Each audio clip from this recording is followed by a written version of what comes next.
bueno, vamos a comenzar el día de hoy con un poco de revisión bibliográfica sobre a lo que nos vamos a adentrar ahora a profundidad, que va a ser la introyección, la identificación, la identidad del yo. Y bueno, vamos a ver las bases teóricas de estos procesos. Vamos a ver quién ya ha hablado de estos procesos de internalización también. Y bueno, a partir de esto vamos a iniciar también con las etapas del desarrollo estructural, según la teoría de Otto Kemberg. Una vez ya planteado lo que hemos visto en estas dos clases, y bueno, lo que veremos en parte de esta última, de las tres primeras partes, pues vamos a ver ahora sí cómo el desarrollo de los sujetos fronterizos se va pues dando a través del desarrollo. Y también vamos a ver algunas discrepancias con Freud en cuanto a la neurosis. También vamos a ver un poco sobre la teoría pulsional, los afectos, neurobiología, muy interesante, pero bueno, no me quiero adelantar demasiado. Y bueno, ahora vamos a comenzar con la bibliografía pertinente para aquellos que, bueno, quizás aún no han tenido como en su pensamiento central la teoría de Kemberg. Mucho en un inicio se basa en base a la teoría kleiniana y de Feuerbach. Estos dos teóricos son fundamentales en en la base kembergiana es fundamental Klein y Feuerbach. Esto es algo que nos tenemos que aprender. Entonces, después de esto vamos a entrarnos un poco a otros autores. Entonces, como ustedes saben, Melanie Klein pues introduce a la teoría psicoanalítica lo que ella denominó una posición esquizoparanoide. En esta posición esquizoparanoide lo que ocurre es que el yo, desde los ojos de Klein, se encuentra escindido. Klein considera que en esta etapa, en los primeros meses de vida, el yo sí aparece desde su concepción y bueno, menciona unos procesos muy interesantes sobre cómo el yo se relaciona con un objeto parcial debido a que todavía no se puede percibir como en una totalidad. En este caso, Melanie Klein lo mencionaría como el pecho. Y esto un poco lo denominaría posición esquizoparanoide. Ahorita me entraré un poco más en qué sucede. Y bueno, entonces cuando Klein introduce esto, pues Kemberg obviamente se da cuenta ya desde un inicio que el desarrollo yoico que propone Klein, junto con lo que Klein denomina escisión, pues está como algo confuso. La escisión desde Klein se utiliza para diversas fenómenos y muestras clínicas, entonces como que no está bien claro en dónde se ubica realmente este término de la escisión, por lo que Kemberg propone comenzar a investigar de esta cuestión, ¿no? O sea, ¿qué es en verdad la escisión? Y bueno, también habla sobre cómo la señora Klein, pues, junto con Hanna Segal en 1964, también tienen una concepción del yo como algo, digamos, muy, muy sencilla, en el sentido de que, o sea, todo parte de adentro, pero como que si el exterior no influyera, digamos. Entonces, aquí de hecho me recuerda un poco a lo que decía Donald Winnicott sobre algo así como no hay sujeto sin el objeto, algo así, que es a lo que se refiere básicamente es que, o sea, para que el niño, el pequeño pueda desarrollarse, necesita ver de un otro. Entonces, también Kemberg, desde un punto de vista distinto, también nota estas propuestas por Melanie Klein y Hanna Segal. Y bueno, también dice Kemberg que Melanie Klein no toma en cuenta los factores estructurales y que su terminología adolece, como ya había dicho, a falta de precisión. En la teoría kleiniana, que me parece que Kemberg aquí podría quizás incluir que la teoría kleiniana es maravillosa, en verdad para mí personalmente es como una aproximación al mundo fantástico, al mundo imaginativo del sujeto. O sea, desde un punto de vista más lacaniano sería desde el registro imaginario. Entonces, este proceso, su descripción, digamos, es sumamente profundo y es sumamente complejo de describir. No es tan sencillo como se podría pensar. Entonces, Kemberg justamente dice que pues carece de precisión y los factores estructurales no se toman en cuenta en la teoría kleiniana. O sea, en factores estructurales se refiere a lo que él llama neurosis, organización limítrofe alta, organización limítrofe baja y psicosis, como las organizaciones o estructuras de la personalidad. Y pues eso no lo toma en cuenta la teoría kleiniana. Y también Kemberg cuestiona una parte de la teoría de Klein en donde se confunde mucho el material escindido con el material reprimido de acuerdo a la lectura de Kemberg. Entonces dice Kemberg que esto crea, y lo estoy leyendo justamente aquí, dice que crea muy serias dificultades en las formulaciones teóricas y especialmente en la parte clínica. Y bueno, personalmente he seguido una línea parecida de pensamiento desde el campo de las relaciones de objeto, Freud y especialmente Klein, y efectivamente sí hay cosas que de la teoría a la práctica cambian considerablemente, especialmente con los sujetos fronterizos. Pero bueno, ese es como yo lo percibo. Quizás haya obviamente otras ramas de observación. Pero bueno, sin embargo, vamos a continuar un poco más cuando Kemberg comienza a tocar también las obras de Fairbairn de 1952 y vincula los mecanismos, o sea, como el Dr. Fairbairn vincula los mecanismos kleinianos ya con un modelo estructural, según Kemberg, más coherente. Entonces Fairbairn da como este primer paso a darle una aproximación estructural a la teoría kleiniana, especialmente desde una posición esquizoparanoide. Que, bueno, mi maestro César Alfonso Luna justamente es un gran admirador del Dr. Fairbairn, y justamente de lo que él me ha mencionado, pues hacen un gran hincapié en lo que Klein llamó como posición esquizoparanoide, pero ellos integran justamente esta cuestión estructural que le dio como mucha luz a la teoría kleiniana también. Entonces, Fairbairn justamente pues introduce esto que acabamos de mencionar. Luego también Kemberg habla sobre el Dr. Sutherland y el estudio del Dr. Gontrip en 1961 sobre un tema en el que también se discuten las teorías de Fairbairn, donde pues obviamente Kemberg dice que esto estimula su pensamiento de una manera considerable y pues introduce esta parte de Fairbairn y Klein junto con esta teoría de Sutherland y Gontrip, y justamente pues dice que de aquí comenzó a darse cuenta de muchísimas cosas. Y bueno, el escaso énfasis que se le otorga a los instintos para Kemberg también es desde palabras de él, es una subestimación de la agresión.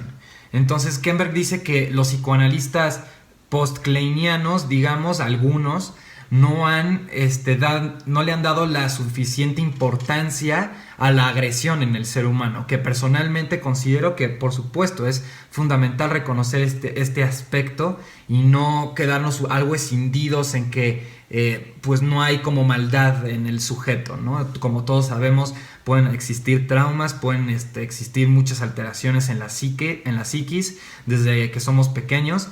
Y pues efectivamente la agresión es parte del ser humano. ¿Qué más que la historia para mostrarnos esto?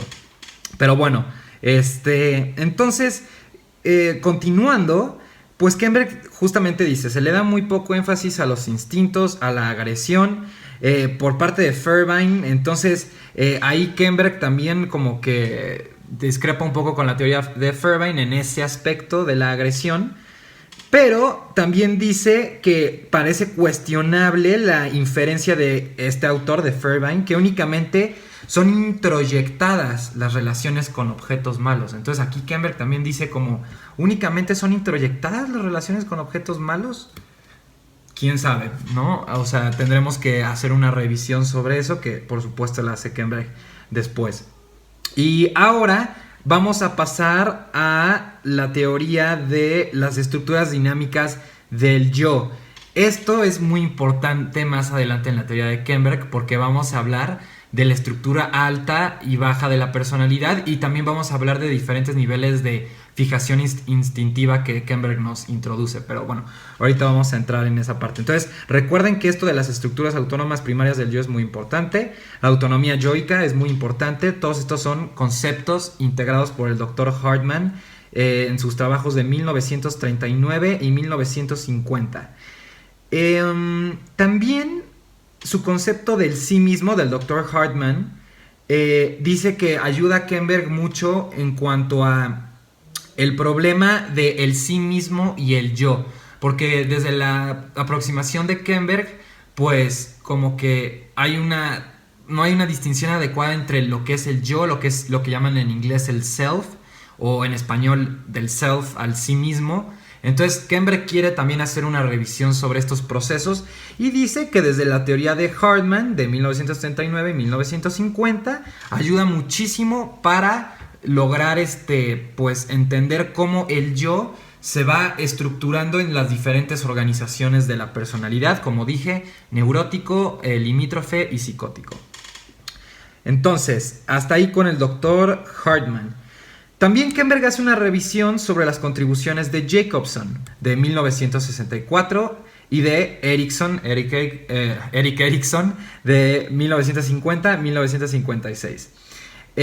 Y bueno, esta revisión de Kemberg habla sobre las contribuciones de estos autores, diciendo que el estudio de las relaciones objetales tempranas y sus efectos en la organización, integración y desarrollo de las estructuras se ve muy útil cuando vamos a hablar de un enfoque metapsicológico. Recordemos que desde Freud ya hablaba de una metapsicología tópico, dinámica y económica. Entonces, Kemberg también toma en cuenta estos aspectos freudianos cuando se trata de evaluar las estructuras yoicas, su funcionamiento y pues el abordaje ahora ya desde un punto de vista estructural, neurosis, psicosis y limítrofe. Entonces, como podemos ver, las teorías de Feynman y de la doctora Jacobson pues nos ayudan mucho a darle luz a esta teoría de las relaciones de objeto del Dr. Kemberg. Y bueno, nos menciona que Jacobson señala la importancia de diferenciar las autorrepresentaciones de las representaciones de objeto, especialmente cuando hablamos de los procesos de introyección de los objetos tempranos, son claramente introyecciones tempranas, y bueno, cómo estas introyecciones van a afectar a la estructura psíquica del sujeto. La definición que propone Jacobson difiere de la de Kemberg. Sin embargo, existen aspectos de los procesos introyectivos y proyectivos que Kemberg describe más adelante en su obra que concuerda en algunos puntos con la señora Jacobson. Y bueno, Kemberg aquí hace una propuesta conceptual donde nos va a hablar sobre la introyección, la identificación y la identidad del yo, y que se aproxima mucho la concepción de Kemberg a lo que propone las conceptualizaciones del doctor Erik Erikson. Sin embargo, Kemberg menciona que este autor, Erikson, no discrimina entre la organización de autorrepresentación y la de representaciones de objeto. Y como lo destacó Jacobson en 1964, el Dr. Erikson tiende a hacer una conceptualización sociológica de la identidad del yo, dirección en la cual ni Jacobson ni yo, el Dr. Kemberg, lo seguimos. Entonces, aquí hay una división básicamente en tanto a que la identidad del yo quizás no sea un aspecto tan sociológico y quizás sea un aspecto más de internalización de objetos para Kemberg. El concepto de introyección que se utiliza actualmente en la teoría de las relaciones objetales es muy acercado a lo que ya propuso la doctora Klein en sus formulaciones de 1946. Sin embargo, Klein, si se dan cuenta, varía mucho el significado. Yo personalmente esto ya me había dado cuenta. Sin embargo, aquí Kemberg también menciona y subraya que Klein varía el significado a lo largo de todos sus escritos, y termina por atribuirle un sentido sorprendentemente amplio, cosa en la cual yo estoy completamente de acuerdo. Y bueno, el doctor Hyman en 1966 señala algunas cosas con respecto a esto. Y bueno, menciona que Klein ve la introyección como una consecuencia de la modalidad de incorporación oral o como un principio metabólico oral derivado del ello, criterio con el que Hyman y Kemberg discrepan. Al juicio de Kemberg, las introyecciones son estructuras psíquicas independientes, originadas fundamentalmente en funciones autónomas primarias, como pueden ser la percepción, la memoria, a medida que éstas se vinculan con las relaciones de objeto tempranas en los procesos de introyección, que Kemberg nos va a hablar más adelante, que es lo que propuso Jacobson. Y bien, estas dos variables son fuertemente influidas por los conflictos orales. Sin embargo, aquí agrega Kemberg, no considero que deriven de los conflictos orales. Las concepciones también de Menninger y sus colegas son muy importantes para las obras del Dr. Kemberg, sobre todo lo que se define como la enfermedad mental como un proceso unitario y que existen diferentes formas de psicopatología en distintos órdenes o en distintos niveles también, si se quiere. Y estos niveles u organizaciones, Kemberg lo que va a hacer, agarrando las concepciones de Menninger y colegas, es hacer niveles de funcionamiento de sujetos fronterizos, que los va a llamar sujetos fronterizos altos o bajos, en base a estas concepciones. También existen formas clínicas del mecanismo de la decisión como tal, que pueden presentarse en diferentes escenarios, en diferentes disfraces y en diferentes experiencias. Pero lo que trata de hacer énfasis Kemberg aquí es que sí hay una definición de qué es la decisión como tal. Y Kemberg lo que no quiere aquí es que se continúe utilizando el término decisión como lo utilizaba la doctora Klein. Un mecanismo de defensa por parte del yo que se malinterpreta de diferentes formas y se le da significados extra, además. Bueno, también Menninger y colegas destacan mucho la importancia de la agresión, los mecanismos paranoides y la negación de lo que surge de estados afectivos o de desintegración, de escisión. Entonces aquí Kemberg se interesa mucho por estas tres propuestas, lo que tiene que ver con la agresión, la dinámica, el aspecto dinámico en términos psicoanalíticos de la agresión, los mecanismos paranoides que operan alrededor de esa agresión y también la negación, que surge como un mecanismo proveniente de estos estados agresivos, sobre todo en sujetos fronterizos. Nosotros podemos ver cómo el sujeto fronterizo elude estas cuestiones y a veces las actúa si no se está prevenido.